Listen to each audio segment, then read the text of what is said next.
I learned to read Latin before I learned to curtsy. And that single truth would one day save a duke's life and destroy everything I thought I knew about my own. But on that autumn evening, as I poured wine into crystal glasses and kept my eyes lowered like a proper servant, I had no notion that the words of a dead language would become the bridge between silence and salvation. My name is Cecilia Thornwood, and I was not born to serve. My father, Edmund Thornwood, had been a scholar of modest means but extraordinary mind, a man who translated ancient texts for universities and noble patrons who never remembered his name. Our cottage near Cambridge was small and draughty, filled with more books than furniture, and I grew up believing that knowledge was the greatest inheritance a father could leave his daughter. He taught me Latin and Greek before I turned 10, let me sit beside him as he worked through Cicero and Seneca, and told me that a woman's mind was no less capable than a man's, only less permitted. I believed him. I still do. But tuberculosis does not care for belief, and poverty even less so. My father died when I was 17, coughing blood onto the pages of an unfinished translation. And within 6 months, I had sold every book we owned and still could not pay our debts. There is a particular kind of grief that comes with watching your father's life's work carried away in crates by men who cannot read a single word of it. I carried that grief with me into service, folded it small and tucked it beneath my apron, where it pressed against my heart with every step I took through halls I would never own. By the time I arrived at Ravenshollow, I had already served in 2 lesser households and learned the essential art of invisibility. A good servant is not seen. A good servant does not speak unless spoken to. A good servant certainly does not understand the private conversations of her betters, conducted in French at dinner parties or Latin in the library when secrets must be kept from common ears. I had mastered the blank expression, the downcast gaze, the posture of perpetual deference. No one looked at me twice. No one suspected that behind my plain face and calloused hands lived a mind that could parse Virgil in the original, and had once dreamed of attending lectures at universities that would never admit her.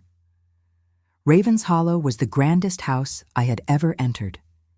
It rose from the Northumberland moors like a dark cathedral, all grey stone and Gothic windows, turrets disappearing into the fog that rolled in from the sea. The estate had belonged to the Blackwood family for 300 years, and every corridor whispered with the weight of that history. Portraits of stern ancestors lined the walls, their eyes following me as I scrubbed floors and carried linens. The house had 114 rooms, though half of them stood empty and sheeted, closed off since the death of the Duchess 3 years prior. The Duke of Ravenshollow, Lord Sebastian Blackwood, was 34 years old and had not smiled since his wife was buried in the family chapel. That was what the other servants told me in hushed voices during our brief evening meals in the kitchen. They spoke of him the way villagers speak of a haunted ruin, with fear and fascination in equal measure. He was tall, they said, with dark hair silvered early at the temples and eyes the color of a winter storm. He rarely left his study. He took his meals alone. He had dismissed his wife's lady's maid the day after the funeral and ordered her chambers sealed, the door locked, the key thrown into the sea. I did not see him for my first 3 weeks at Ravenshollow. I was assigned to the lower floors, to the kitchens and scullery, where my Latin was useless and my small hands were valued only for their ability to scrub pots without complaint. But I listened, as I always did, and I learned. I learned that the Duke had once been different. Before his marriage, he had been known in London society as a man of charm and intellect, a patron of the arts, a rider of enviable skill. He had courted Lady Margaret Ashford for 2 seasons before she accepted him, and their wedding had been the event of the year. They had been happy, the older servants said, genuinely, radiantly happy.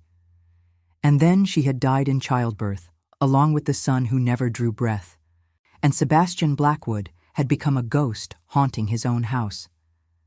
There were other whispers, too, darker ones. The Duke's father had been a confidant of the old king, deeply involved in matters of court and crown. When the new king ascended to the throne, alliances shifted like sand, and the late duke had found himself on the wrong side of a political tide he could not turn. He died under mysterious circumstances, officially a hunting accident, unofficially something far more sinister. And now the son was watched, suspected, surrounded by spies who posed as servants and guests who reported every word back to the palace.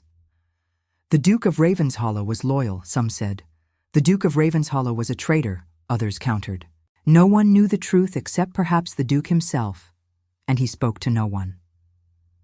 I might have spent my entire tenure at Ravenshollow without ever exchanging a word with him, if not for an accident of fate on a Thursday afternoon in late October. One of the upstairs maids had fallen ill with fever, and Mrs. Brennan, the housekeeper, needed someone to deliver fresh candles to the West Wing. She looked at me with narrowed eyes, assessing my plainness, my quietness, my apparent lack of curiosity, and decided I could be trusted not to disturb His Grace. I took the candles and climbed the stairs with my heart beating louder than my footsteps. The West Wing was silent as a tomb. Dust motes floated in the pale light that filtered through windows no one had cleaned in months. I moved carefully, counting doors, until I reached the study where I had been instructed to leave my delivery. The door was slightly ajar. I should have knocked. I should have announced myself. Instead, I heard a voice and froze. He was reading aloud. Latin. Seneca's Letters, if I was not mistaken, the passage about the shortness of life and the waste of grief. His voice was low and rough, as though he had not used it in some time, and there was something in his pronunciation that made me ache. My father had read to me in that same halting, reverent way, treating each word as sacred. I must have made a sound, a breath, or a rustle of my skirts, because the reading stopped abruptly and the door swung open. And there he was, the Duke of Ravenshollow, exactly as the servants had described, and nothing like them at all. He was tall, yes, with dark hair and gray eyes, but what they had failed to mention was the way those eyes held pain, like a cup holds water, filled to the brim and trembling. He looked at me as though I were an apparition, some spirit come to disturb his solitude, and I realized I had forgotten how to speak. He asked me what I wanted.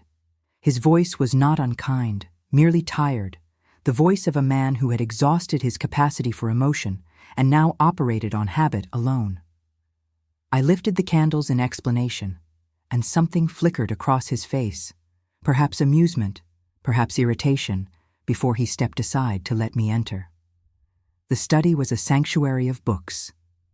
Floor to ceiling, wall to wall, leather spines and gilt lettering, and the smell of paper and ink that transported me instantly to my father's cottage. I must have stared, because when I turned back to the Duke, he was watching me with an expression I could not decipher. He asked if I could read. Not mockingly, as some masters might, but with genuine curiosity, as though my answer actually mattered. I told him yes. He asked what languages, and before I could stop myself, before I could remember my place and my disguise, I said Latin and Greek and French and some German. The words hung in the air between us, a confession I had not meant to make. He did not laugh.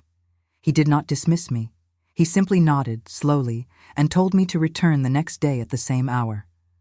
Then he turned back to his desk, and I understood that I had been released. I returned the next day, and the day after that. The Duke would read aloud, sometimes asking my opinion on a translation or a philosophical point, and I would answer as best I could while maintaining the fiction that I was merely a servant with an unusual education. He never asked how I had learned. He never asked about my family or my past. He seemed to accept my presence the way one accepts the presence of a fire in winter, useful and warming and not requiring explanation. For my part, I told myself that I was simply grateful for the opportunity to exercise my mind again, to speak of something other than laundry and meal schedules. I told myself that the flutter in my chest when he looked at me was merely nervousness, The natural anxiety of a servant in the presence of her master.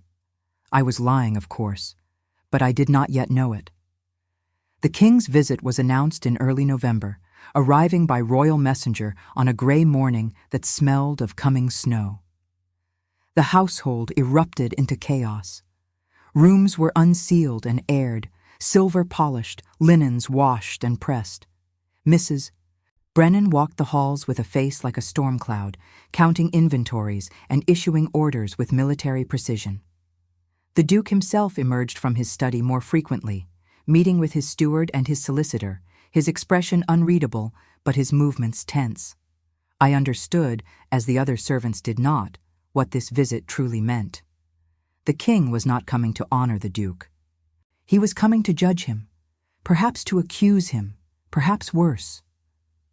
The royal court was a serpent's nest of intrigue, and a visit from the monarch was as likely to end in a title stripped as in a favor granted. I watched the Duke's face during those weeks of preparation and saw fear beneath the composure.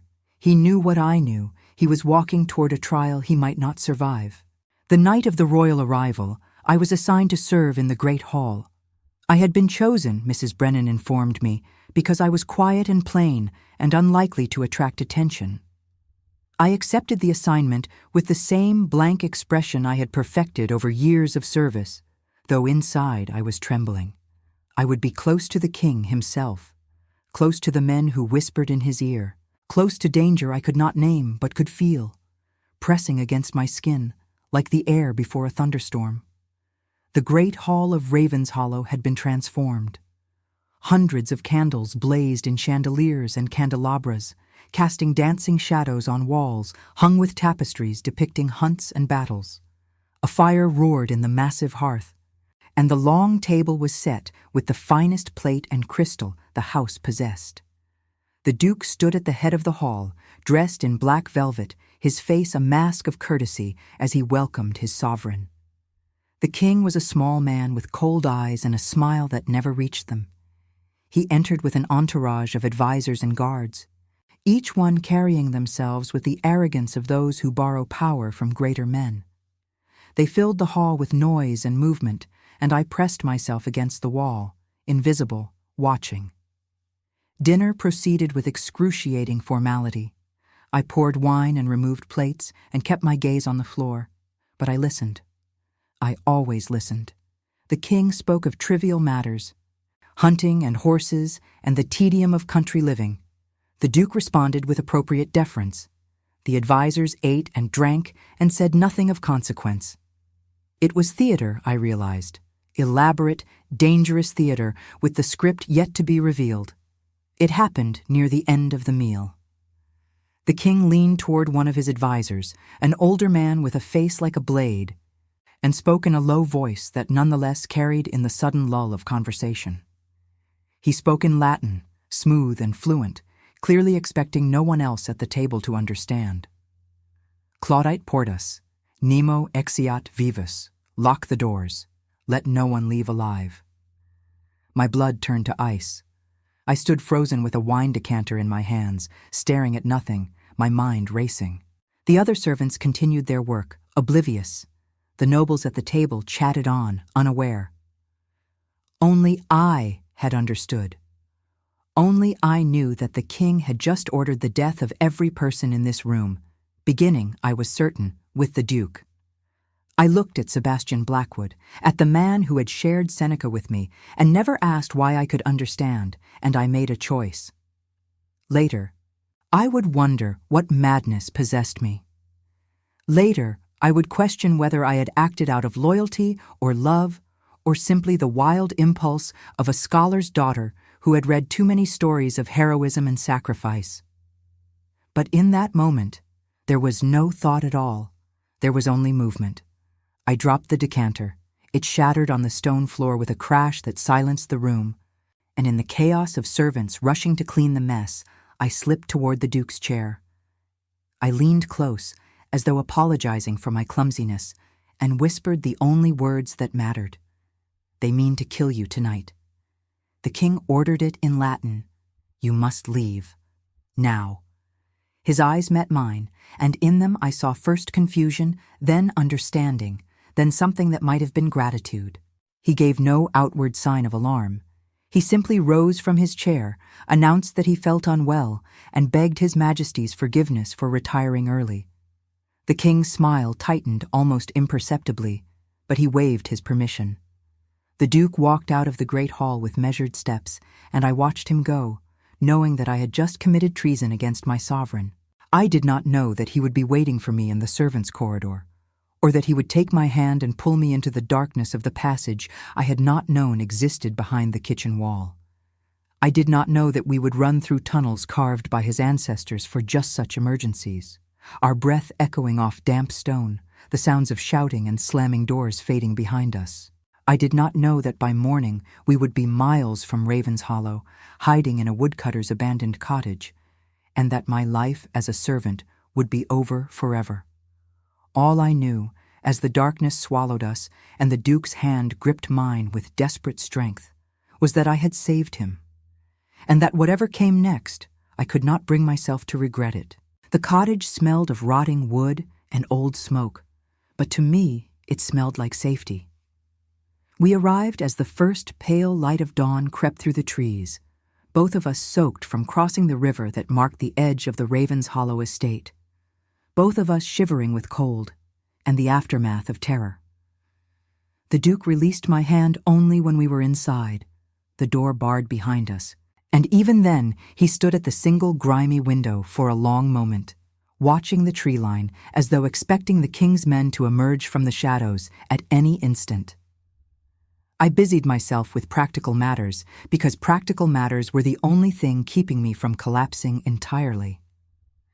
There was a fireplace, though the chimney was likely blocked with years of debris. There was a wooden cot in the corner, its mattress long since rotted away, leaving only the bare frame. There were mice droppings on the floor and cobwebs thick as curtains across every surface. It was miserable and cold and utterly inadequate, and I had never been more grateful for a roof over my head. The Duke spoke first. He asked my name, my real name, and I realized with a start that in all our afternoons of Latin and philosophy, he had never once asked what to call me. I had been the servant who read, the anomaly, the curiosity that entered his study and left again without requiring the basic courtesy of identity. I told him I was Cecilia Thornwood, daughter of Edmund Thornwood, and waited for recognition that did not come. My father's name meant nothing to a duke. My father's entire life's work meant nothing to a man born into wealth and title. The familiar bitterness rose in my throat, but I swallowed it. This was not the time. He told me I could call him Sebastian. Not your grace, not my lord, just Sebastian, as though we were equals rather than a duke and the servant who had thrown away everything to save him. I did not know what to do with that gift, so I simply nodded and turned my attention to finding something we could use to start a fire. We did not speak again for hours. The fire, once coaxed to life with dried leaves and the splintered remains of a broken chair, filled the cottage with warmth and smoke in equal measure. I found a tin pot beneath the debris and collected rainwater from the leak in the roof, boiling it to something approaching cleanliness. The Duke sat on the floor with his back against the wall, his fine black velvet covered in mud and his face drawn with exhaustion. He looked nothing like a duke. He looked like a man who had lost everything and was only beginning to comprehend the depth of his loss. I should have felt the same devastation. I had abandoned my position, my only source of income, my only protection from the workhouse or worse. I had committed treason against the King of England and would hang for it if caught. I had nothing now, no references, no savings, no family to shelter me. And yet, sitting across from Sebastian Blackwood in that ruined cottage, watching the firelight play across his exhausted features, I felt something I had not felt since my father died. I felt alive. I felt seen. I felt as though, for the first time in 5 years, I existed as more than a pair of useful hands and a blank, forgettable face. He asked me, eventually, how I knew Latin. His voice was hoarse from disuse and cold, but there was genuine curiosity in it, the same curiosity he had shown that first day in his study. I told him about my father, about the cottage near Cambridge and the books and the dreams that had died with a scholar who never achieved the recognition he deserved. I told him about selling the library, about entering service, about learning to hide my education behind silence and subservience. I told him more than I had told anyone in years, and he listened without interruption, his gray eyes fixed on my face as though I were reciting scripture. When I finished, he was quiet for a long time. Then he said something that broke me open in ways I had not known I was closed. He said that my father would have been proud of me, not for saving a duke, not for understanding Latin when it mattered, but for surviving, for carrying his legacy inside me through years of hardship that would have crushed a lesser spirit. He said that Edmund Thornwood's daughter was clearly as remarkable as Edmund Thornwood himself, and that he was honored to have been saved by her.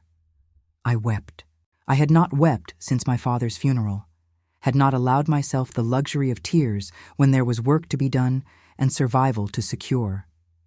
But in that moment, in that ruined cottage, with the fire crackling and the rain beginning to fall outside, I wept as though something had finally cracked inside me that had needed to crack for years.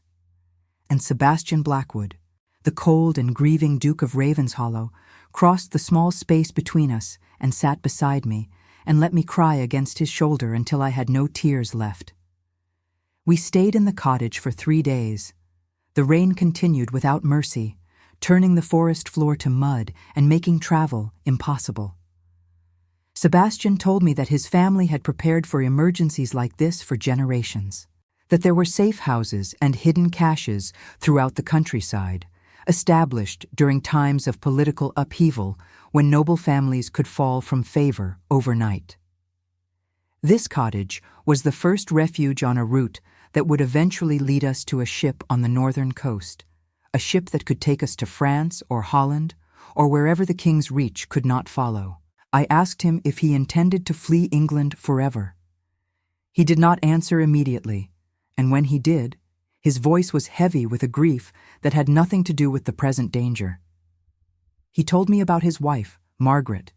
He told me about how they had met at a ball when he was 26 and she was 19, how she had laughed at his attempts at poetry and challenged him to chess and beaten him soundly 3 games in a row. He told me about their wedding and their first year of marriage and the joy they had shared when she told him she was with child. And then he told me about the night she died, bleeding in their bed while he held her hand and begged God for a miracle that never came. He said that he had wanted to die with her, that for months afterward he had considered following her into death, had stood at the edge of the cliffs near Ravenshollow, and felt the wind pulling him toward the rocks below. He had stayed alive only because he could not bear the thought of leaving Ravenshollow undefended, of letting the king's men pick through his family's legacy without opposition. He had stayed alive out of duty and spite, not love of living. But now, he said, looking at me with an expression I could not name, now something had changed. He did not elaborate. He did not need to. I felt the same change stirring in my own chest, terrifying and exhilarating in equal measure. On the 4th morning, the rain stopped, and we continued our journey. Sebastian knew the paths well, had explored them as a boy with his father and brothers, and he led us through forests and across fields, avoiding roads where the king's men might be watching. We traveled mostly in silence, conserving our energy. But when we stopped to rest, we talked. We talked about philosophy and history and the nature of power. We talked about books we had loved and places we wished to see. We talked about small things and large things and everything in between, and with each conversation, I felt the distance between servant and master dissolving like morning mist. I learned that Sebastian had 2 younger brothers, both living abroad. Edward was a naval officer stationed in the Caribbean, and Thomas had taken holy orders and served in a monastery in Italy. Their mother had died when Sebastian was 12, and their father had raised them with stern affection and high expectations. Sebastian had been the dutiful heir, accepting the responsibilities of title and estate without complaint, while Edward had rebelled and Thomas had retreated into faith. They wrote letters occasionally, but the distances were vast and the correspondence infrequent. Sebastian spoke of his brothers with a wistfulness that told me he missed them more than he would ever admit. I told him about my own childhood, about the mother I had never known and the father who had been my entire world. I told him about the dreams I had harbored before reality crushed them, the foolish hope that somehow a woman of my station might find a way to study, to learn, to contribute something to the world beyond clean floors and pressed linens. He listened without condescension, without the dismissive smile that men usually wore when women spoke of intellectual ambition. He listened as though my dreams mattered, and in his listening, he gave them back to me. We reached the second safe house on the 5th day, a hunting lodge hidden in a valley so remote that Sebastian said even the local villagers had forgotten its existence. It was in far better condition than the cottage, with proper beds and stores of preserved food and a well that still produced clean water. We would stay here, Sebastian explained, until he could make contact with allies who might help us reach the coast. He had friends in the north, men who owed his father debts of loyalty that transcended political fashion. If they could be trusted, we might yet escape England alive. The waiting was the hardest part. Each day that passed increased the likelihood that the king's men were drawing closer, following our trail, asking questions in villages, offering rewards for information. I caught Sebastian standing at the window often, his jaw tight with tension, his hands clasped behind his back in the posture of a man preparing for battle. I wanted to comfort him, but I did not know how. I was a servant, I reminded myself. I was nobody. Whatever had passed between us in the cottage, whatever understanding we had reached, could not erase the vast gulf of station and birth that separated us. And yet he looked at me sometimes as though that gulf did not exist. He looked at me as though I were the only solid thing in a world turned to quicksand, and I did not know what to do with the hope that look ignited in my heart. On the 8th night, everything changed. I had retired early, exhausted from a day spent cleaning and organizing the lodge, trying to make our refuge feel less like a prison. I was half asleep when I heard voices outside, rough and unfamiliar, and the sound of horses. My blood ran cold. I crept to the window and saw torchlight dancing through the trees, saw figures on horseback approaching the lodge with weapons drawn. I ran to Sebastian's room without thinking of propriety or protocol. He was already awake, already dressed, his face grim in the moonlight. He told me to take the back passage, a hidden door behind the fireplace that led to a tunnel and eventually to the river. He told me to run and not look back, to find his brother Edward in Jamaica and tell him what had happened. He pressed a letter into my hands, sealed with the Blackwood crest, and told me it would explain everything. I refused. The word came out of my mouth before I could stop it, fierce and certain and nothing like the obedient servant I had been trained to be. I told him I had not saved his life only to abandon him now. I told him that we would face this together or not at all. I told him that I was done running. He stared at me for a long moment, and then he did something I never expected. He laughed. It was a brief, startled sound, rusty from disuse, but it was unmistakably a laugh. He said that Edmund Thornwood's daughter was indeed remarkable, and that he would be a fool to argue with such determination. We did not run. We hid instead, in a root cellar beneath the kitchen floor that Sebastian's grandfather had dug for exactly such emergencies. We crouched in darkness, pressed together in a space barely large enough for two, and listened as the men above searched the lodge. They were not king's soldiers, I realized as I heard their voices. They were common thieves, bandits who had spotted the smoke from our fire and hoped to find easy prey. They ransacked the main rooms, took what food and valuables they could find, and eventually left, disappointed by the meager pickings. We stayed in the cellar until dawn, until we were certain they would not return. When Sebastian finally pushed open the trapdoor and helped me climb out, we stood in the destroyed remnants of our refuge and looked at each other. And something passed between us in that look, something that had been building since the great hall at Ravenshollow and could no longer be denied. He kissed me. Or I kissed him. Later, I could never remember who moved first.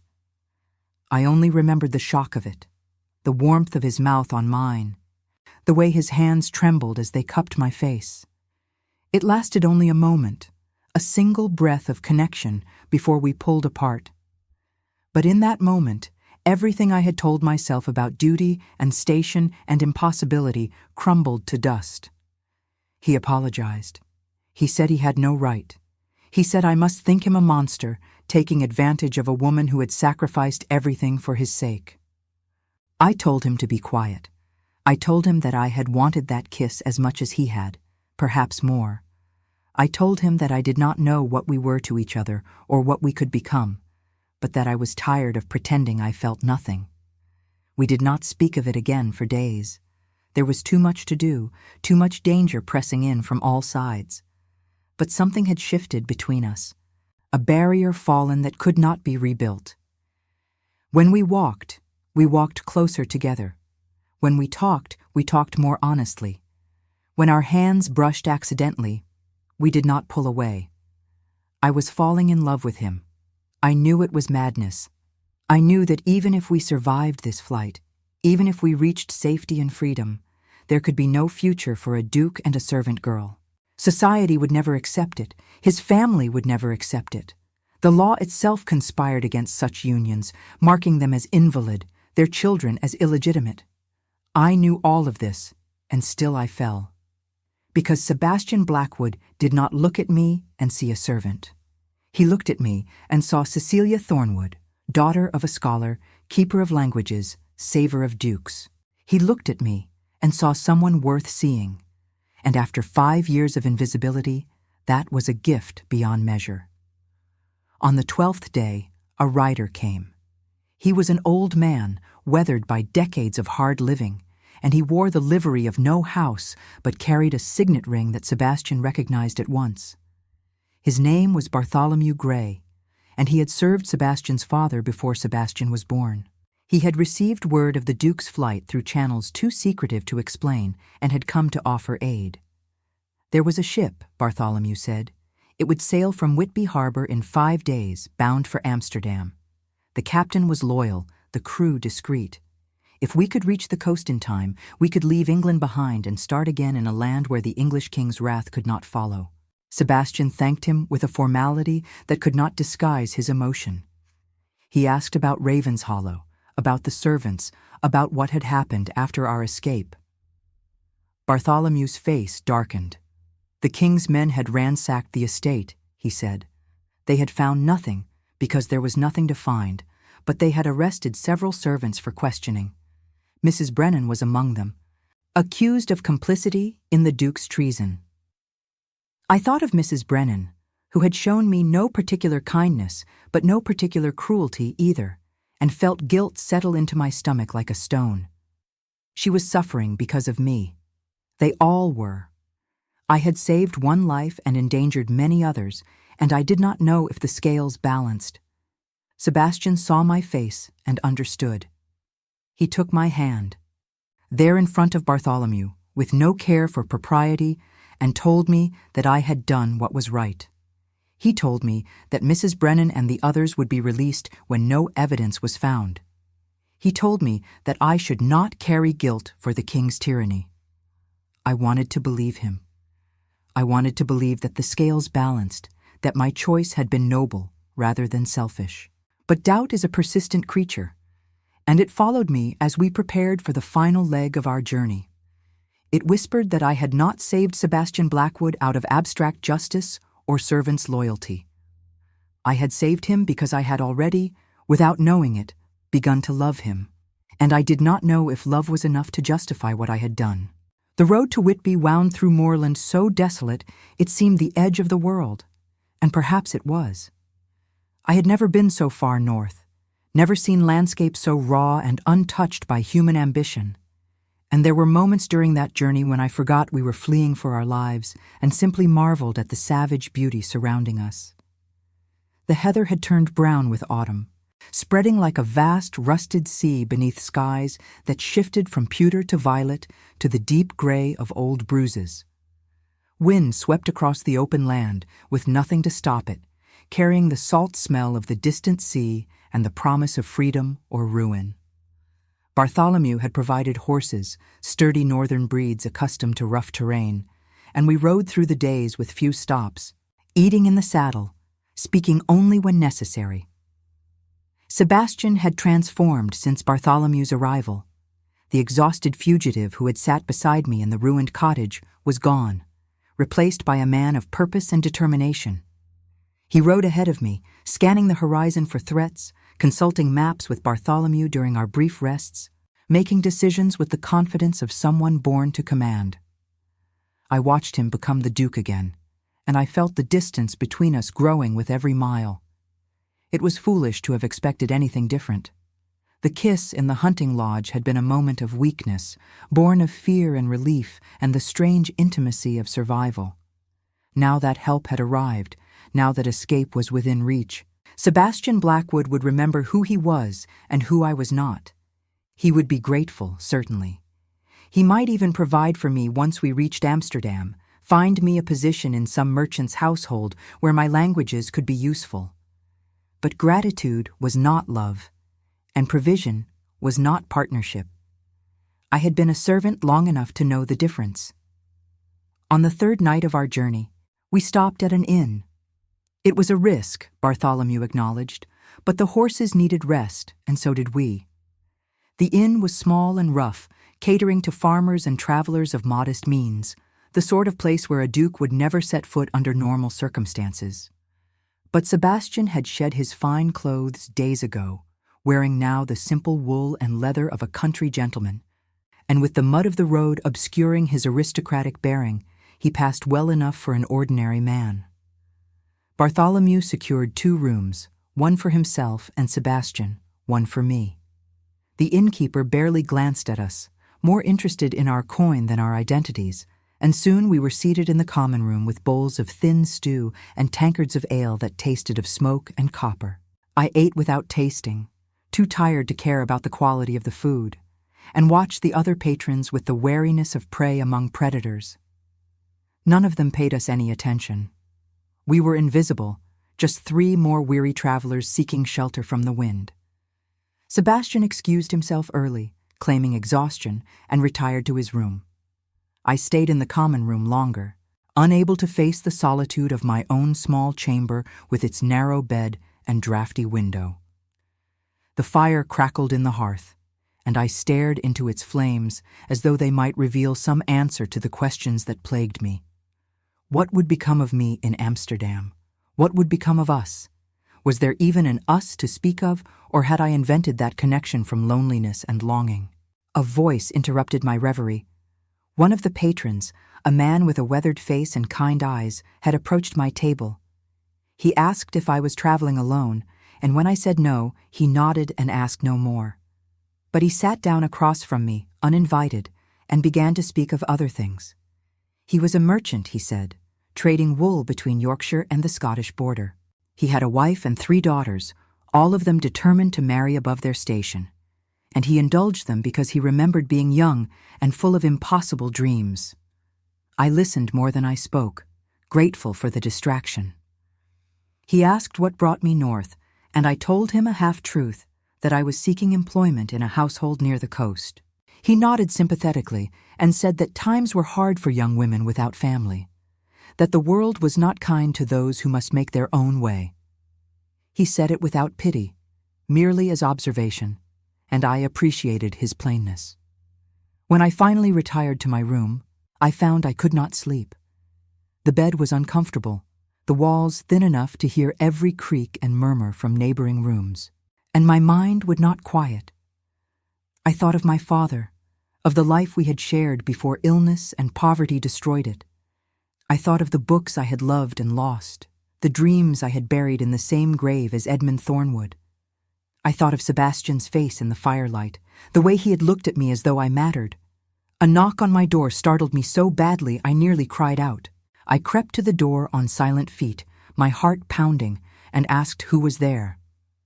Sebastian's voice answered, low and urgent, and I opened the door before I could think better of it. He stood in the dim corridor, still dressed, his face taut with something I could not name. He asked if he could come in, and I stepped aside without a word. The room was so small that his presence seemed to fill it entirely, and I was suddenly painfully aware of my state of undress, my hair unbound and my feet bare beneath my borrowed nightgown. He did not look at me the way men typically look at women in such circumstances. There was no hunger in his gaze, no calculation. There was only need, raw and open, the need for connection that had brought him to my door in the middle of the night. He said he could not sleep. He said that every time he closed his eyes, he saw the great hall at Raven's Hollow, saw the king's cold smile, heard the Latin words that should have been his death sentence. He said that he kept expecting to wake and find that our escape had been a dream, that he was still trapped in that hall with no way out. I understood. The same visions haunted me, the same disbelief that we had survived what should have been unsurvivable. I told him to sit, gesturing to the room's single chair, and took my place on the edge of the bed. And then, because there was nothing else to offer, I talked. I told him about the first time I read Virgil in the original, how the words had seemed to sing off the page in a way the translations never captured. I told him about my father's hands, ink-stained and gentle, turning pages with the reverence of a priest handling holy relics. I told him about the day I realized I loved learning more than I would ever love any person, and how that realization had both freed and imprisoned me. I talked until my voice grew hoarse and the candle burned low, and Sebastian listened, as he always listened, with his whole attention, as though my words were precious. When I finally fell silent, he spoke. He told me about Margaret, about the guilt he carried, not for her death, but for the relief he had felt when she was gone. He said that their marriage had been happy at first, genuinely happy, but that something had changed in the final year. Margaret had grown distant, secretive, prone to fits of weeping she would not explain. He had tried to reach her, tried to understand what troubled her, but she had shut him out with a thoroughness that left him bewildered and hurt. When she died, he had mourned her, truly mourned, but beneath the grief had lurked a shameful gratitude that the confusion was finally over. He had never told anyone this. He said the words as though they were being dragged from him, each one costing more than the last. I did not judge. I did not comfort. I simply bore witness, as he had borne witness to my own confessions, and when he finished, the silence between us was not empty, but full. He rose to leave, thanking me for listening, and I should have let him go. I should have maintained the proper distance, preserved what remained of my dignity and his, but I did not. I caught his hand as he passed, and he stopped, and we stood there in the guttering candlelight, connected by touch and silence and something too fragile to name. He asked me what I wanted, not what I expected, not what I thought possible, but what I truly wanted. And I, who had spent 5 years suppressing my wants until they were nothing but ghosts, found that I could not lie to him. I told him I wanted to be seen. I wanted to be known. I wanted to stop pretending that I was less than I was, that my mind and my heart and my dreams did not matter, because I had been born poor and female in a world that valued neither. I told him I wanted to read books again, to have conversations that challenged me, to feel as though my existence served some purpose beyond survival. I told him I wanted, God help me, to be loved by someone who understood what they were loving. He did not kiss me. He did not make promises he could not keep.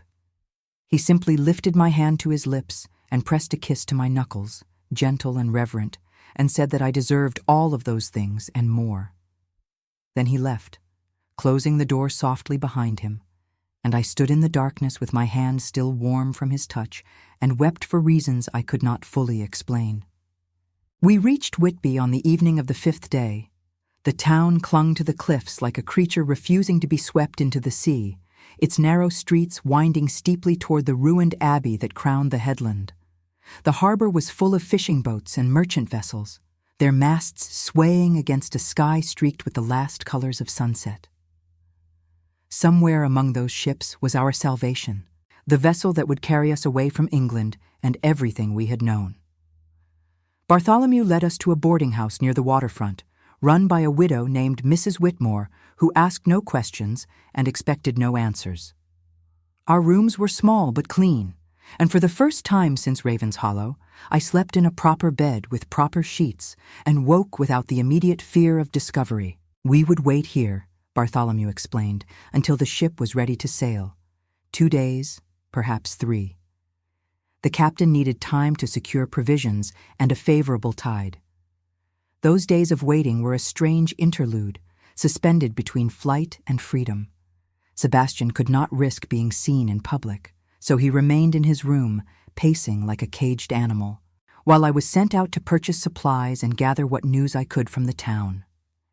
It was the first time since our escape that I had been alone in the world, and I found the solitude both liberating and terrifying.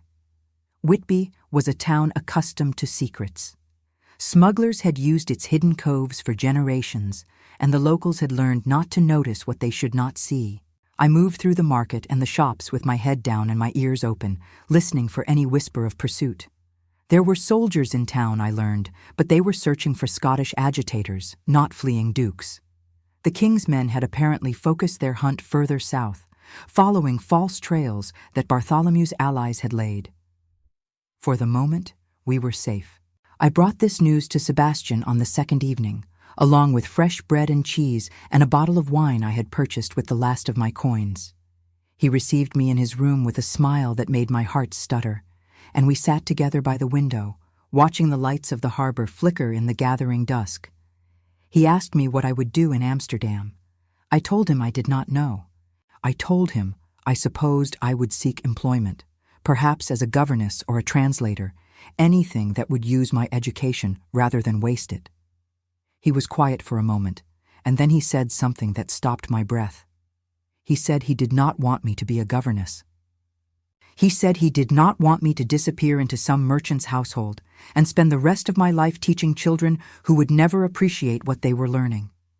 He said he wanted me to stay with him, not as a servant, not as an obligation, but as an equal. He said he knew it was madness, knew that society would condemn them both, knew that his family would object and his name would be tarnished beyond repair. But he did not care. He had spent 3 years mourning a wife who had shut him out, and he had no intention of spending the rest of his life shut out from happiness by the arbitrary rules of a society that had tried to kill him. I could not speak. The words I wanted to say tangled in my throat, too large and too numerous to emerge. I stared at him, at this man who had been my master and my companion, and something more I dared not name, and I saw in his eyes the same fear and hope that churned in my own heart. I told him that I did not need his pity. I told him that I would not be taken as a mistress, a convenient woman to warm his bed and bear his shame. I told him that I had dignity, even if the world insisted I did not, and I would not surrender it for comfort or security. He flinched as though I had struck him. And then, slowly, deliberately, he knelt before me. A duke on his knees before a servant girl, in a shabby room in a harbor town, with the sound of the sea filling the silence between us. He took my hands in his and looked up at me with eyes that held no deception, no calculation, only a vulnerability that made him seem younger and more human than I had ever seen him. He said he was not offering me a position. He was offering me his heart, battered and scarred as it was. He said he knew he was not worthy of me, knew that no title or fortune could compensate for the arrogance that had allowed him to see her only as an anomaly, a curiosity, for so many weeks before he recognized her as the remarkable woman she was. He said he was asking, not demanding, hoping, not expecting, and if I refused him, he would accept my refusal and never speak of it again, but he would spend the rest of his life regretting that he had not tried. I pulled my hands from his and stood. I walked to the window and looked out at the harbor, at the ships that rocked gently on the tide, at the darkness that was swallowing the last light of day. My reflection stared back at me from the glass, the face of a woman I barely recognized.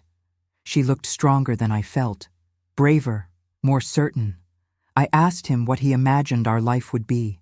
A duke in exile, stripped of his lands and title, married to a servant girl with nothing but a dead scholar's teachings to recommend her. Where would we live? How would we survive?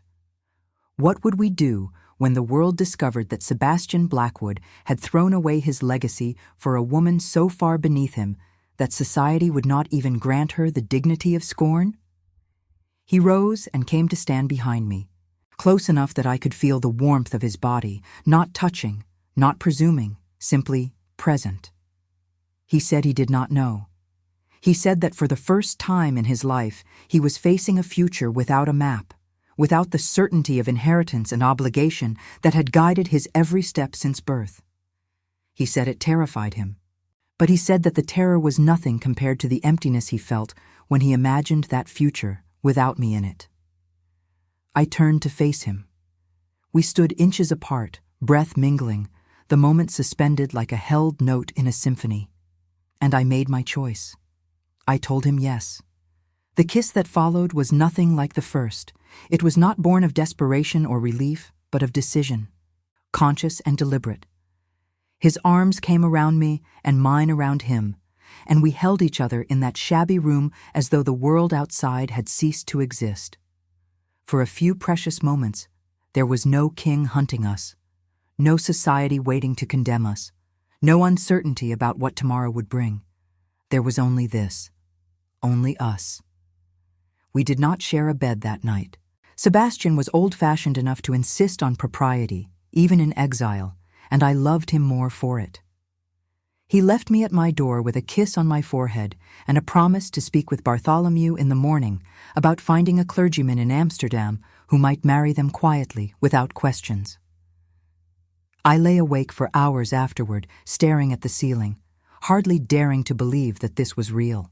But reality has a way of intruding on happiness, and ours intruded violently just before dawn. I was woken by shouting, by the sound of boots on stairs, by Bartholomew's voice raised in alarm. I threw on my dress and opened my door to chaos. Soldiers filled the narrow corridor, their red coats bright as blood in the lamplight. Mrs. Whitmore stood pressed against the wall, her face white with terror. And between two of the soldiers, his hands already bound, stood Sebastian. His eyes found mine across the corridor, and in them I saw not fear, but sorrow. Sorrow for what we had almost had. Sorrow for the future that was slipping away, even as we reached for it. One of the soldiers grabbed my arm. He demanded to know who I was, what I was doing here, how I knew the traitor they had finally caught. I opened my mouth to answer, to lie, to say anything that might save us. But before I could speak, Sebastian's voice cut through the noise. He told them I was no one, a maid he had hired in Whitby to attend to his rooms. She knew nothing of his identity or his crimes. She was innocent, and they should release her immediately. The soldier holding me looked skeptical, but an officer appeared and confirmed the order. I was released with a warning not to leave town until I had been questioned properly. And then they dragged Sebastian down the stairs and out into the gray morning. And I stood in that corridor with my heart shattered into 1,000 pieces and no idea how to put them back together. Bartholomew found me still standing there minutes later. His face was grim, but his voice was calm. He told me that all was not lost. He told me that he had contacts in London, men who owed debts to the Blackwood family, men who might be able to intervene before the worst happened. He told me that I must be strong, must be patient, must trust that Sebastian would not be abandoned. I wanted to believe him. I wanted to believe that this was not the end, that the happiness I had glimpsed for one brief night was not already gone forever. But as I watched the sun rise over Whitby Harbor, watched the soldiers march Sebastian toward a future I could not see and might not survive, I felt hope slipping through my fingers like sand. And I understood, for the first time, the true cost of loving a man the world wanted to destroy. They took him to York, to the castle that had served as both fortress and prison for centuries, and I followed like a ghost, haunting the roads of my own despair. Bartholomew tried to dissuade me, insisted that my presence would only draw attention, that I could do nothing for Sebastian by trailing after the soldiers who held him captive. But I had already lost everything once in my life, had watched helplessly as my father slipped away and my future crumbled to dust, and I would not stand idle while the man I loved was marched toward a trial that could only end in one way. The journey to York took 3 days by the public coach, 3 days of cramped seats and suspicious glances and the constant, gnawing fear that I was already too late. I had no plan, no resources, no connections that might help. I had only my wits and my desperation and the Latin phrases that still echoed in my memory, the words that had started everything. Claudite portus, nemo exeat vivus, lock the doors, let no one leave alive. The king had wanted Sebastian dead, and now he had him in chains. What hope could a servant girl possibly offer against the power of the crown? Bartholomew had pressed coins into my hand before I left Whitby, more money than I had ever held at once, and had given me an address in York where I might find allies. A solicitor, he said, named Mr. Edmund Fairfax, who had handled legal matters for the Blackwood family for decades and might be persuaded to help if properly approached. I clutched that address like a talisman throughout the journey, repeating the name in my mind until it became a prayer. Edmund Fairfax. Edmund, like my father. Surely that was a sign. Surely fate would not be so cruel as to dangle hope before me, only to snatch it away. York was a city of contradictions, ancient walls encircling modern ambitions, churches soaring beside factories, wealth and poverty pressed together so closely they seemed to share the same breath. I found lodgings in a boarding house near the Minster, a respectable establishment that asked no questions of a young woman traveling alone, and spent my first evening simply walking the streets, orienting myself to a city I had never visited and might never leave.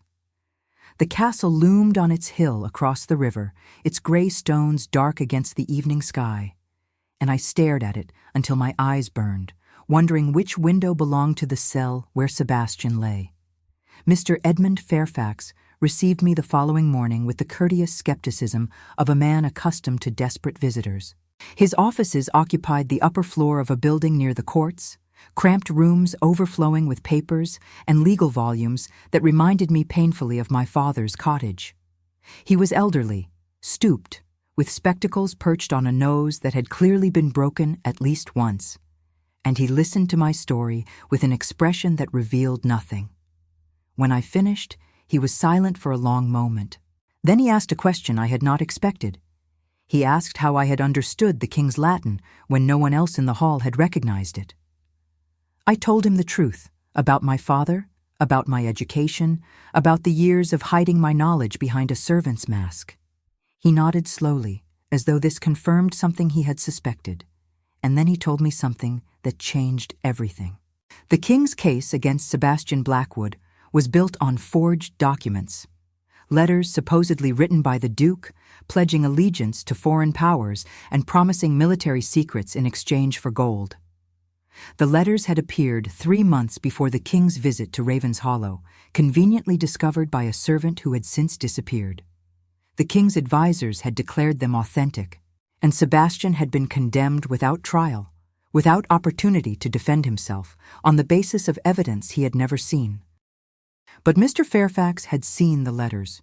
He had obtained copies through channels he declined to explain, and he had recognized immediately that they were forgeries. The handwriting was close but not exact. The seal had been clumsily reproduced. And most damningly, the letters contained references to events that had not yet occurred when they were supposedly written. Whoever had forged them had been careless, confident that no one would examine them closely once the king had pronounced judgment. I asked why this evidence had not been presented, why Sebastian still languished in prison if proof of his innocence existed. Mr. Fairfax's face darkened. He said that the courts were controlled by the king's men, that judges who valued their positions knew better than to contradict the crown's verdicts, that presenting evidence of forgery would be tantamount to accusing the king himself of conspiracy. Sebastian's only hope was an appeal directly to Parliament, where factions hostile to the current regime might seize the opportunity to embarrass the monarch. But such appeals took time, months at minimum, and Mr. Fairfax did not know if Sebastian had months remaining. I left his office with my mind racing and my heart heavier than when I had arrived. Parliament, politics, the machinations of powerful men playing games with other men's lives. I understood none of it, had spent my years in service deliberately avoiding the newspapers and pamphlets that might have educated me, caring only for survival and the books that offered escape from my circumstances. Now I wished I had paid more attention. Now I wished I knew the names and alliances that might be leveraged to save the man I loved. The days that followed were a blur of activity and frustration. Mr. Fairfax introduced me to others who supported the Duke's cause. Minor nobles and wealthy merchants who had benefited from the Blackwood family's patronage and now wished to repay those debts. They met in private rooms, spoke in low voices, passed documents wrapped in plain paper. I was included in these meetings because I could read the Latin correspondence that sometimes arrived from sympathizers abroad, and because no one suspected a servant girl of being a spy. My invisibility, which had once felt like a curse, became my greatest asset. I learned the outlines of the conspiracy against Sebastian. His father had made enemies at court, powerful men who had never forgiven slights, both real and imagined. When the old Duke died, those enemies had turned their attention to the son, waiting for an opportunity to destroy him. The king himself was not the architect of the plot, but rather its willing instrument, easily convinced that Sebastian Blackwood harbored treasonous intentions by advisers who had their own reasons for wanting the Duke eliminated. Chief among these advisers was Lord Ashworth, the brother of Sebastian's late wife Margaret, a man whose ambitions had been thwarted by the marriage and whose hatred had only grown after her death. I remembered Margaret now with new eyes. Sebastian had told me that she had grown distant and secretive in the final year of her life. Had she discovered her brother's plotting? Had she tried to warn her husband and been silenced before she could? The questions multiplied in my mind, but I had no way to answer them and no time to pursue the mystery. Sebastian was running out of time, and every day I spent unraveling the past was a day closer to his execution. 3 weeks after my arrival in York, I received permission to visit the castle. Mr. Fairfax had arranged it through a sympathetic guard, and I was warned that I would have only minutes, that I must say nothing that could be overheard and reported. I prepared myself as best I could, washing my face and braiding my hair, wearing the simple gray dress that was the most respectable garment I owned. And then I walked across the bridge and through the gates and up the winding stairs to the cell where Sebastian Blackwood waited for death.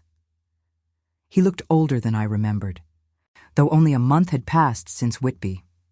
There were shadows beneath his eyes and new lines carved around his mouth. His fine clothes had been replaced by rough prison garments, and his hands, when he reached through the bars to take mine, were rough with calluses from the hard labor they forced upon even noble prisoners. But his eyes were the same. His eyes still held that mixture of sorrow and strength that had first drawn me to him, and when he saw me standing in the corridor, those eyes filled with something that might have been tears. He asked me what I was doing here. He asked if I had lost my mind, if I understood the danger of associating with a condemned traitor. He asked why I had not taken the money and fled to Amsterdam as he had ordered Bartholomew to ensure. His voice was harsh, angry, but beneath the anger I heard fear, not fear for himself, but fear for me. Even now, even facing execution, his first thought was for my safety. I told him I loved him. I told him I had not fled, because fleeing would have meant abandoning the only person who had ever seen me as I truly was. I told him about Mr. Fairfax and the forged letters and the allies working to save him. I told him to hold on, to not surrender to despair, because I had not saved his life in Ravenshollow, only to lose him now. He pressed his forehead against the bars, and I pressed mine against his, and we stood there for a long moment, breathing each other's air, connected by iron and love and the impossibility of our circumstances. He told me that I was the bravest person he had ever known. He told me that if he died tomorrow, he would die grateful for the time we had shared, for the conversations and the kiss and the single night when we had spoken of a future together. He told me that he loved me, that he had loved me since the moment I whispered a warning in his ear and threw away my life to save his. The guard cleared his throat. Our time was ending.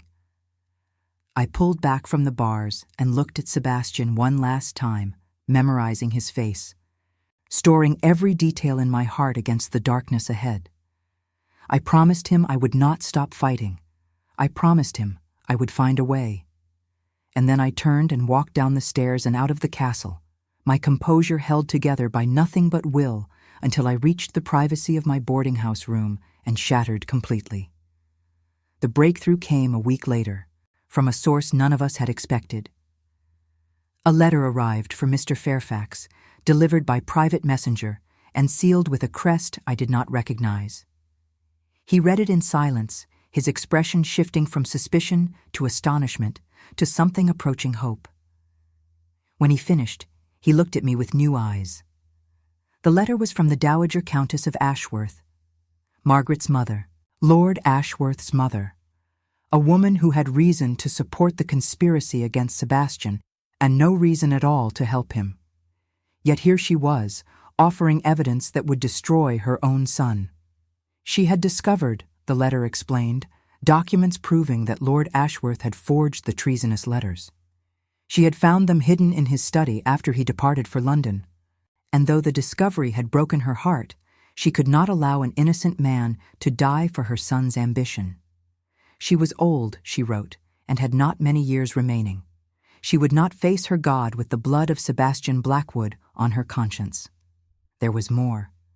She revealed that Margaret had indeed discovered the plot and had confronted her brother before her death. Lord Ashworth had sworn to abandon his schemes, had promised his sister that Sebastian would not be harmed, but he had lied.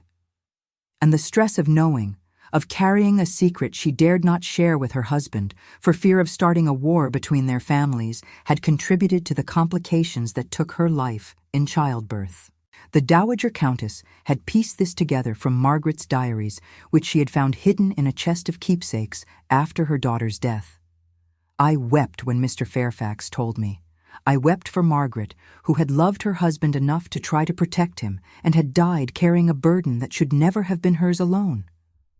I wept for Sebastian, who had blamed himself for his wife's distance without knowing the true cause. I wept for the senseless waste of it all, the lives destroyed by one man's hatred and ambition. But there was no time for grief. The Dowager Countess had included with her letter copies of the documents she had found, enough to prove the forgery beyond any reasonable doubt. Mr. Fairfax began immediately to prepare a petition to Parliament, working through the nights to compile evidence and arguments that would free Sebastian from his death sentence. The sympathizers we had gathered doubled their efforts, writing letters, calling in favors, building the coalition that might finally bring justice. I did what I could to help, copying documents and carrying messages and sitting through meetings where men debated strategy in terms I barely understood. I was still invisible to most of them, still just the servant girl who happened to read Latin, but I no longer cared about recognition. I cared only about the outcome. I cared only about Sebastian. A month passed, then another. Winter descended on York with bitter cold and early darkness, and still we waited for Parliament to act. Sebastian remained in his cell, and I visited when I could, bringing him books that the sympathetic guard allowed and news of our progress. He grew thinner, paler, but his spirit did not break. He told me that my visits were the only thing keeping him sane, that hearing my voice through the bars was like hearing music after years of silence. I told him to hold on. I told him it would not be much longer. I prayed that I was not lying. The summons came in February, on a day when snow covered the streets of York and ice hung from the eaves like crystal tears. Parliament had agreed to hear the petition. Sebastian would be transported to London to stand before the Lords and present his defense. It was not acquittal, not yet, but it was hope. It was the chance we had been fighting for. I was not permitted to accompany him. A woman of my station had no place in the halls of Parliament, no right to witness the proceedings that would determine whether the man I loved lived or died. I watched from the street as the carriage departed, flanked by guards, Sebastian's face a pale blur in the window. He found me in the crowd and pressed his palm against the glass, and I pressed mine against the empty air, and then the carriage rounded the corner, and he was gone. The weeks of waiting that followed were the longest of my life. I could not eat, could not sleep, could barely breathe without choking on the fear that consumed me. Mr. Fairfax had gone to London to oversee the legal proceedings, and I received letters from him detailing the arguments and counter-arguments, the testimonies and objections, the endless procedural battles that seemed designed to prevent justice rather than ensure it. Lord Ashworth had powerful allies, he wrote. The king himself had spoken against Sebastian in private audiences. Nothing was certain. And then, on the first day of March, a messenger arrived at my boarding house with a letter sealed in black wax. My hands shook so badly I could barely break the seal. I unfolded the paper and read the words that would either restore my life or end it. The verdict was in. Parliament had ruled, and Sebastian Blackwood, Duke of Ravenshollow, had been declared innocent of all charges of treason. I dropped to my knees on the cold floor of my room and wept until I had no tears left. He was free. He was alive. The nightmare was finally, impossibly over.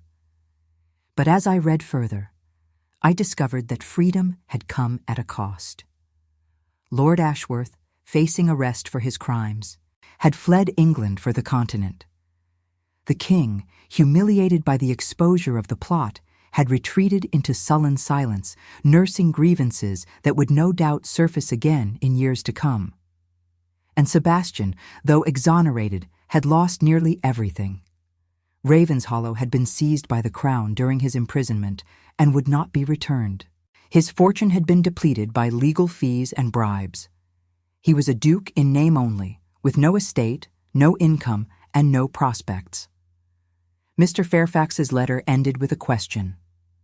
Sebastian wished to know if I would still have him, now that he had nothing to offer but his name and his heart. He wished to know if the future we had spoken of in Whitby was still possible, or if the realities of his diminished circumstances had changed my feelings. I laughed aloud at the absurdity of the question, as if I had ever wanted his title or his fortune, as if any of that mattered compared to the man himself. I wrote my answer that same night and sent it by the fastest messenger I could afford. And then I packed my meager belongings and began the journey to London, to Sebastian, to whatever life awaited us in this new world where nothing was certain except love.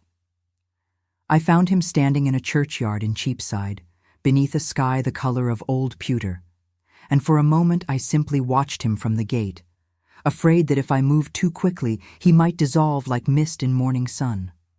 He was thinner than I remembered, his clothes hanging loose on a frame that had once filled them with aristocratic ease, and there was gray in his hair that had not been there 6 months ago.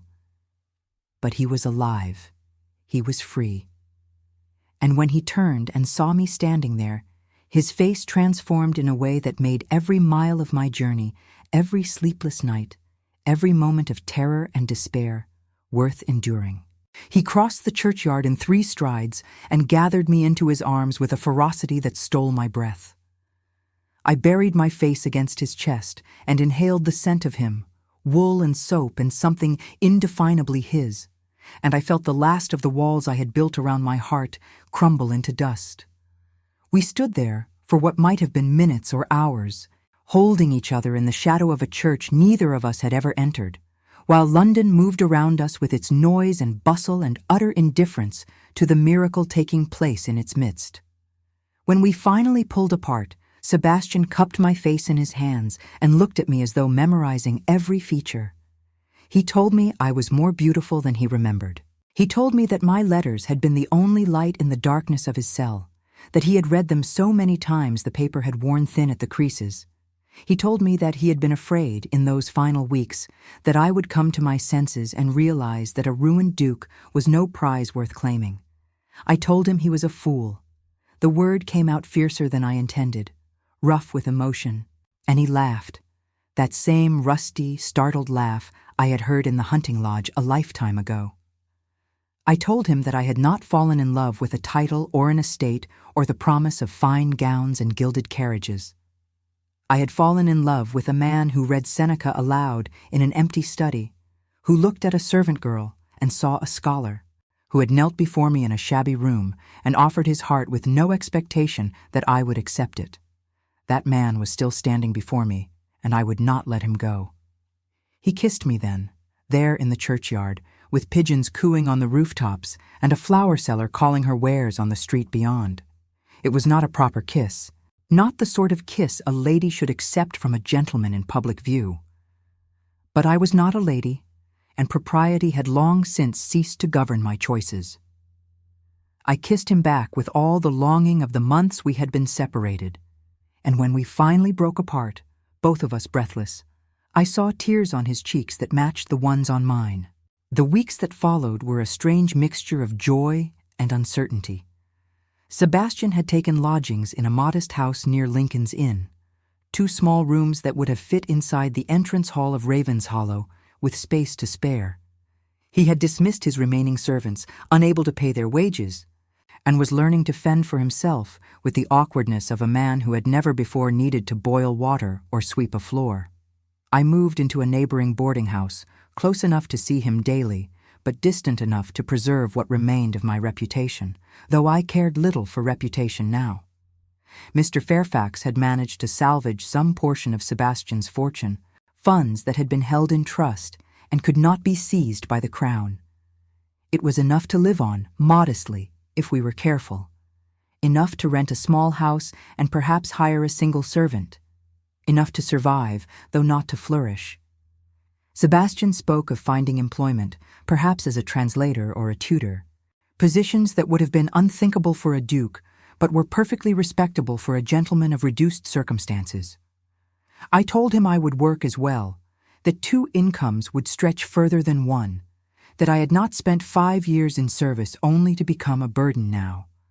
We argued about it, gently, in the way of people who are learning to build a life together from mismatched pieces. He wanted to protect me, to spare me the indignity of labor after everything I had endured. I wanted to contribute, to be his partner in truth, and not merely his dependent. We compromised, as we would learn to compromise on many things, and agreed that I would seek a position as a governess or companion only if our finances required it. The wedding was held in April, in the same Cheapside church where we had reunited 2 months earlier. Mr. Fairfax served as witness, along with Mrs. Whitmore from the boarding house in Whitby, who had traveled to London for the occasion and wept throughout the ceremony. There were no other guests.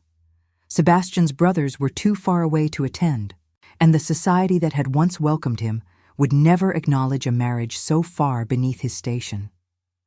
I wore a simple dress of pale blue cotton, the finest garment I had ever owned, purchased with coins I had saved from my years in service. Sebastian wore a dark coat that had seen better days, but his eyes shone as he spoke his vows, and his voice did not waver. When the vicar pronounced us husband and wife, I became Her Grace, the Duchess of Ravenshollow, a title so absurd in my circumstances that I nearly laughed aloud. A duchess who had scrubbed floors and emptied chamber pots, a duchess who could parse Cicero but had never learned to dance. A duchess whose wedding breakfast consisted of bread and cheese and a bottle of wine shared in 2 small rooms with peeling wallpaper and a view of an alley. It was ridiculous. It was wonderful. It was the happiest day of my life. The first year of our marriage was one of adjustment and discovery. We rented a cottage in Hampstead, far enough from London to be affordable, but close enough for Sebastian to seek employment.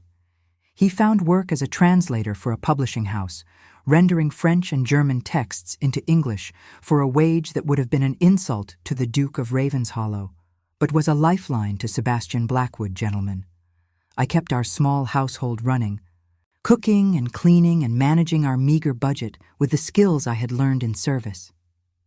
It was hard work, harder in some ways than my years as a maid, because now the work was for us, for our survival, and the stakes felt impossibly high. But there was joy, too, joy that I had never imagined possible. Evenings spent reading aloud to each other by candlelight, taking turns with the voices, laughing at our own dramatic interpretations. Mornings waking in Sebastian's arms, warm and safe and loved. Conversations that wandered from philosophy to gossip to dreams of the future, the kind of conversations I had not had since my father died. We were poor and obscure and utterly insignificant to the world beyond our cottage walls, and we were happy. In the autumn of our first year, I discovered I was with child. The news came as a shock, though it should not have, and I spent a full day in terrified silence before I found the courage to tell Sebastian.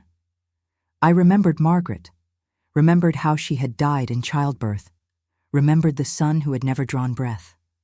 I was afraid that Sebastian would remember too, that the news would reopen wounds I had watched him slowly heal.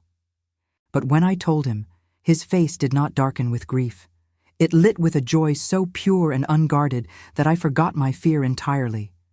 He lifted me off my feet and spun me around the tiny parlor, laughing like a man half his age.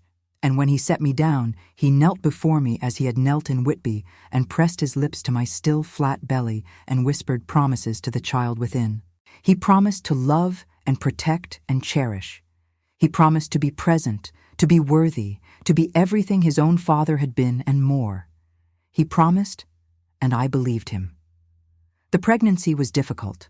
I was ill for months, unable to keep food down, weak and exhausted in ways I had never experienced. Sebastian cared for me with a tenderness that broke my heart daily, rising before dawn to fetch water and bread, sitting by my bedside reading aloud when I was too tired to hold a book myself. He hired a woman from the village to help with the household, spending money we could not afford because he could not bear to see me struggle. I protested, weakly, but secretly I was grateful. I was grateful for everything he did, everything he was, everything he had become since the night I whispered a warning in his ear. Our daughter was born on a spring morning, with apple blossoms drifting past the window and birdsong filling the air. The birth was long and painful, and there were moments when I feared I would not survive it, moments when I understood with terrible clarity how Margaret must have felt in those final hours. But I did survive. And when the midwife placed the squalling, red-faced infant in my arms, when I looked down at the tiny creature Sebastian and I had created together, I understood for the first time what it meant to love without limit or condition. We named her Eleanor, after no one in particular, simply because we liked the sound of it. Eleanor Blackwood, daughter of a duke and a servant, heir to nothing but love and the stubborn hope that the world might someday be kinder than it had been to her parents. She had Sebastian's gray eyes and my dark hair and a temperament that alternated between serene contentment and furious demand with no warning whatsoever. She was perfect. She was ours. The years that followed were not easy. We struggled with money, with health, with the 1,000 small crises that plague every family, regardless of station. Sebastian's work was unpredictable, feast or famine depending on the whims of publishers and the availability of texts to translate. I took in sewing when times were lean, mending garments for neighbors who did not know they were paying a duchess to repair their petticoats. We moved 3 times, each house smaller and cheaper than the last, until we finally settled in a cottage in Surrey that was barely larger than the rooms I had occupied as a servant at Ravenshollow. But we endured. We more than endured. We built a life together, brick by brick, compromise by compromise, argument by argument, reconciliation by reconciliation. Sebastian taught Eleanor to read Latin before she turned 5. carrying on the tradition his family had maintained for generations. I taught her to cook and clean and balance a household budget, skills that would serve her regardless of what fortune brought. We raised her to value knowledge over status, kindness over wealth, love over propriety. We raised her to be the woman we wished the world would let women be. News reached us occasionally from the wider world. Lord Ashworth died in exile in Vienna, alone and unmourned, his ambitions turned to ash. The king's health declined, and with it his interest in pursuing old grievances. Sebastian's brothers wrote from their distant postings, Edward now an admiral in the Caribbean, Thomas now an abbot in his Italian monastery. They sent money when they could, small sums that arrived like gifts from heaven and were spent carefully on necessities we could not otherwise afford. They sent love, which cost nothing and meant everything. When Eleanor was 7, a letter arrived that changed our circumstances entirely.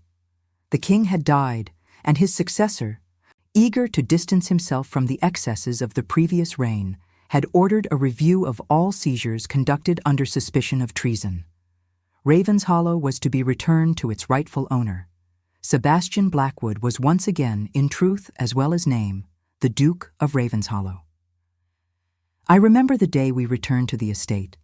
It was autumn again, the moors painted in shades of rust and gold, and the grey stone towers rose against the sky exactly as I remembered from my first arrival as a servant. But everything else had changed. I was no longer the invisible girl who scrubbed pots in the kitchen.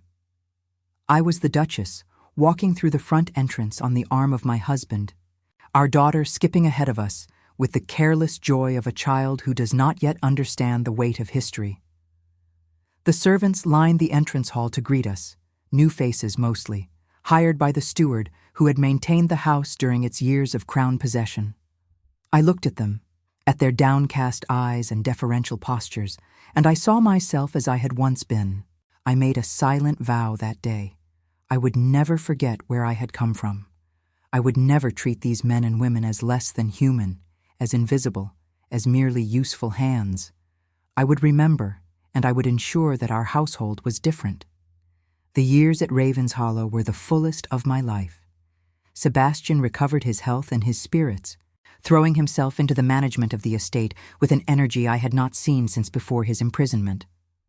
I took up the duties of a duchess, overseeing the household, hosting the occasional visitor, navigating the treacherous waters of society with the help of Mrs. Brennan, who had survived her imprisonment and returned to serve us with a loyalty that brought tears to my eyes.